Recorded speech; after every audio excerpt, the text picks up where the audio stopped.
இல்லை நேராக நீங்கள் பீச்சுக்கு போங்க, நிறையா இடம் அது அங்கேயும் பார்க்கறதுக்கு நிறைய இடம் இருக்குது.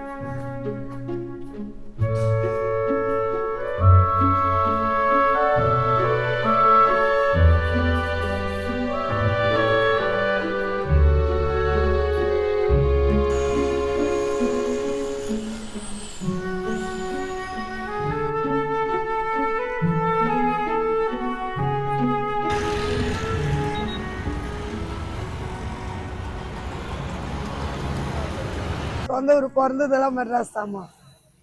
நாங்கள் விக்டோரியா மகாராணி ஆளுக்குதுல, அது ரெட் பில்டிங்கு, அங்கே தான் பிறந்தோம்.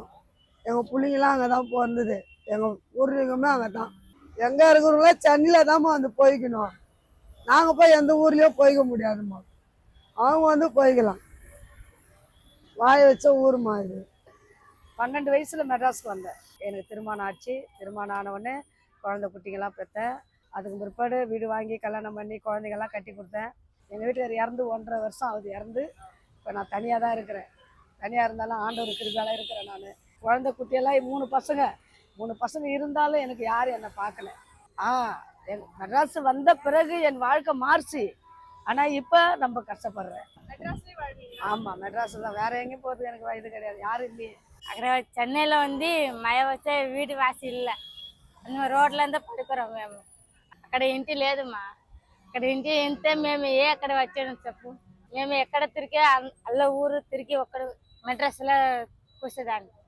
கொஞ்சம் கொஞ்சம் பேசுகிறோம், கொஞ்சம் இந்த வியாபாரம் பண்ணுறோம், அந்த மாதிரி.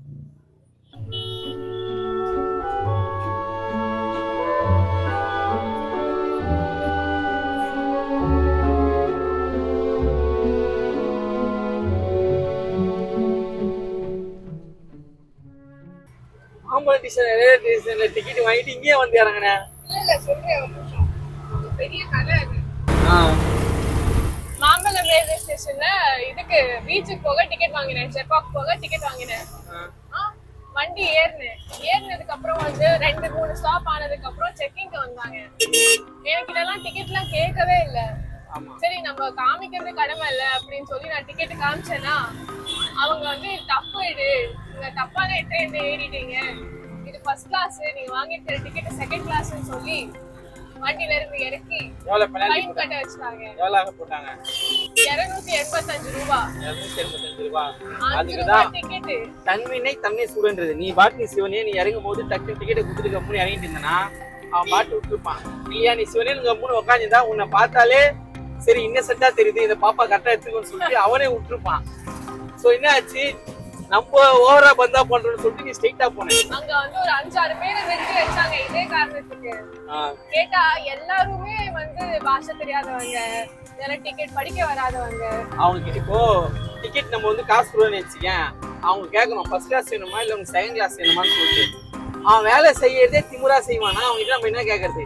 அவன் என்ன சொல்லுவான், நீ தான் சொல்லணும் அப்படின்னு சொல்லுவான். அவன் என்னவோ அவங்க அப்பா வீட்டு வண்டியில போற மாதிரி நெக்கில டிக்கெட் தூக்கி போடுவான். புரியுதா? அதனால நம்மளுக்கு வேணும்னா நம்ம தான் கேட்டுக்கணுமா.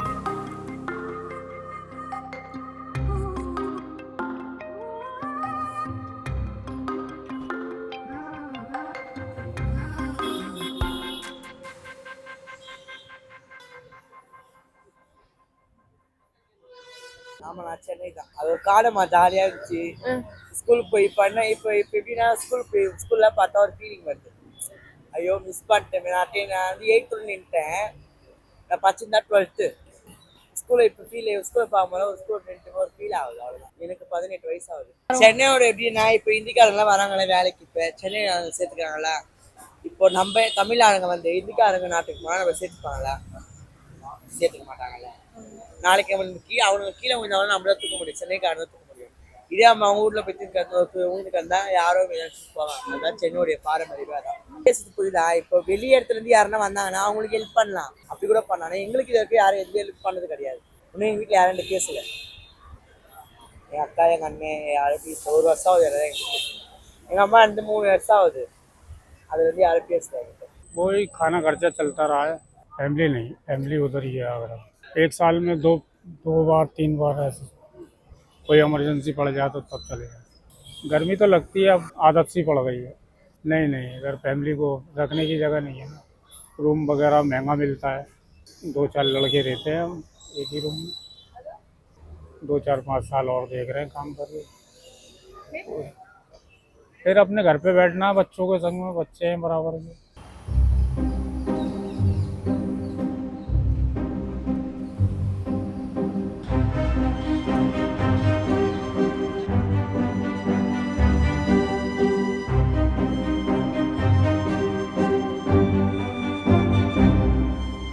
தேர்ட்டி இயர்ஸ் பிஃபோர் வந்தோம்.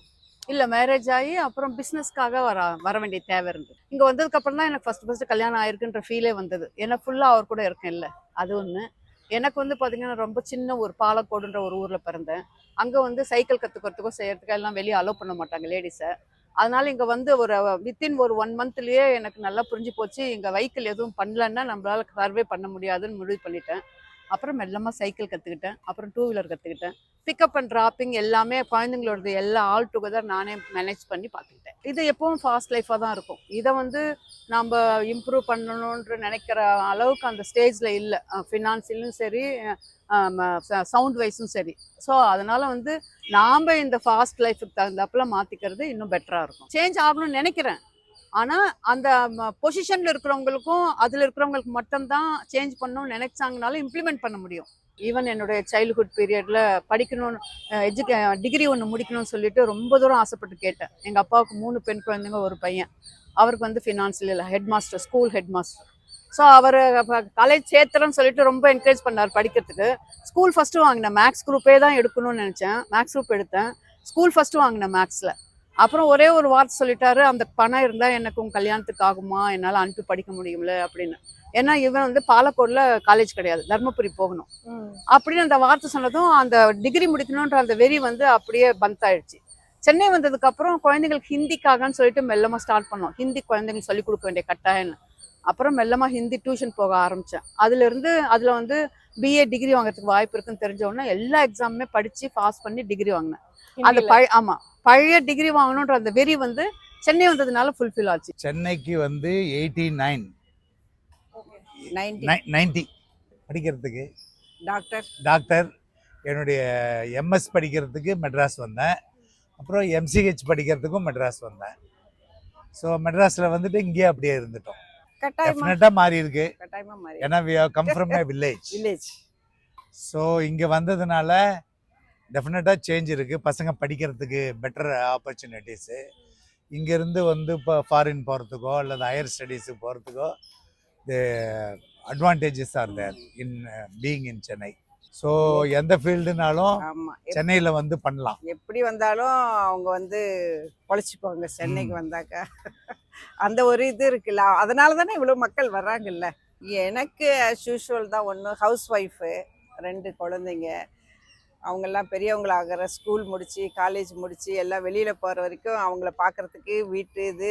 அது வரைக்கும் இவருக்கு வீட்டை பற்றி ஒன்றுமே தெரியாது, only hospital practice. After retirement இப்போ கொஞ்சம் வீட்டிலெல்லாம் இன்வால்வ்டு. பசங்கள்லாம் பெரியவங்களையே அவங்கவுங்க செட்டில் ஆகிட்டாங்க. இப்போ நாங்கள் 2 பேர் மட்டும்தான் இங்கே சென்னையில். என்னென்னா ஒரே ஒரு இந்த சென்னையுடைய வாழ்க்கை என்னென்னா தொடர்ந்து வேலைகளாக இருக்குது. அதுனா ஊர்லன்னா நிறைய நண்பர்கள், உறவினர்கள், அவங்களோட வந்து பேசுறதுக்கு பழகிறதுக்கு நிறைய டைம் இருக்கும். ஆனால் அது இன்னொரு அது ஒரு அழகு, இது ஒரு அழகு. இது அழகில்லை, அதுதான் அழகு. உண்மையாக போனால் வந்துட்டு இப்போ நம்மளுடைய தொடர்பு உள்ளவங்களும் அவங்களுக்கும் போதுமான நேரம் கிடையாது. நான் ரொட்டேரியனாக இருக்கேன், அங்கே ரோட்டரிக்கு போகிறதுக்கு கூட டைம் பற்ற மாட்டேங்குது. அப்படியே போனாலும் சப்ஜெக்ட் டு சப்ஜெக்ட் பேசிட்டு உடனே வந்துட வேண்டியதாக இருக்குது. ஆப்பர்ச்சுனிட்டி ஜாஸ்திங்க. அங்கே அந்த அளவு ஆப்பர்ச்சுனிட்டி கிடையாது. பிஸ்னஸ் ஆப்பர்ச்சுனிட்டிஸ்க்கு ரொம்ப லிமிட்டட் சர்க்கிளாக இருக்கும். இங்கே வந்த பிறகு நம்ம அது ஒய்டாக இருக்குது, பெரிய அளவில் பண்ண முடியும், வால்யூம் பண்ண முடியும். ஸோ அது மாதிரி அந்த முன்னான ரிஸ்க்கும் இருக்குங்க. சென்னையை பொறுத்த மட்டும் மிகப்பெரிய வாய்ப்புகள் நிறையா இருக்குது. இந்த அளவு அந்த அளவு இல்லை, கொட்டி கிடக்குது. இங்கே இருக்கிற வாய்ப்புகள் மிக மிக மிக அதிகம்.